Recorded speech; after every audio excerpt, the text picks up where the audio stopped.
ইফতারের সময় দুইটি খাবার খাবেন না। আমরা অনেকেই ইফতারের সময় কিছু খাবার খেয়ে থাকি। মনে রাখবেন, রোজা কিন্তু খুবই উপকারী একটা ইবাদত। যদিও আমরা মনে করছি কষ্ট হচ্ছে, কিন্তু এই রোজা রাখলে আল্লাহ তাআলা সন্তুষ্ট অর্জন করা যায়, আল্লাহর নৈকট্য অর্জন করা যায়, আল্লাহর কাছ থেকে প্রতিদান পাওয়া যাবে। শুধু তাই নয়, আল্লাহ পাক রব্বুল নিজে জানিয়ে দিয়েছেন, আস-সাওমুলি ওয়া আনা আজজি বি, রোজা আমার জন্য, এর প্রতিদান আমি আল্লাহ তাআলা নিজ হাতে দিব।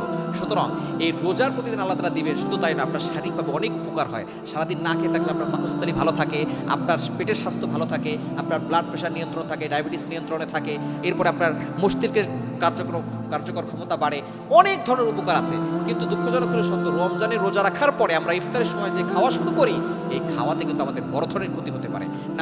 এক নাম্বার হচ্ছে অতিরিক্ত ভাজা পোড়া খাবার খাবেন না।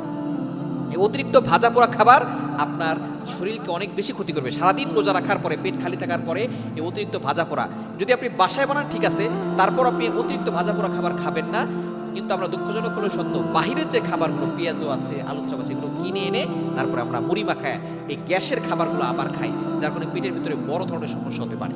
এজন্য এই ভাজা পোড়া খাবার আপনি অনেক সময় দেখা যাচ্ছে পেঁয়াজু, আলুর চপ, মুড়ি, এগুলো যদিও মজাদার খাবার, কিন্তু আপনার পেটের ভিতরে বড় ধরনের সমস্যা করতে পারে। আপনি দেখা যাচ্ছে অসুস্থ হয়ে যেতে পারেন। অসুস্থ হয়ে গেলে আপনি কিন্তু আল্লাহর ইবাদত করতে পারবেন। রমজান মাস হচ্ছে ইবাদতের মাস, যত বেশি পারবেন ইবাদত করবেন। কিন্তু এই মাসে যদি আপনি অসুস্থ হয়ে যান, ইবাদত করবেন কিভাবে? যদিও অসুস্থতা আল্লাহর নিয়ামত, তবে সুস্থ থাকলে আপনি বেশি বেশি আল্লাহর ইবাদত করতে পারবেন। এবং দ্বিতীয় নম্বর হচ্ছে অতিরিক্ত মিষ্টি জাতীয় খাবার। আমরা বিশেষ করে সর্বতে অধিক পরিমাণে চিনি দিয়ে তারপরে খাই। মনে রাখবেন, এই চিনিতে কিন্তু অনেক ধরনের সমস্যা হয়, ডায়াবেটিস চলে আসে। বর্তমানে ছোট ছোট বাচ্চাদের ডায়াবেটিস হচ্ছে, আপনি কল্পনা করতে পারছেন? বড় বড় রোগ ছোট ছোট বাচ্চাদের হচ্ছে। এটা হচ্ছে কিয়ামতের আলামত।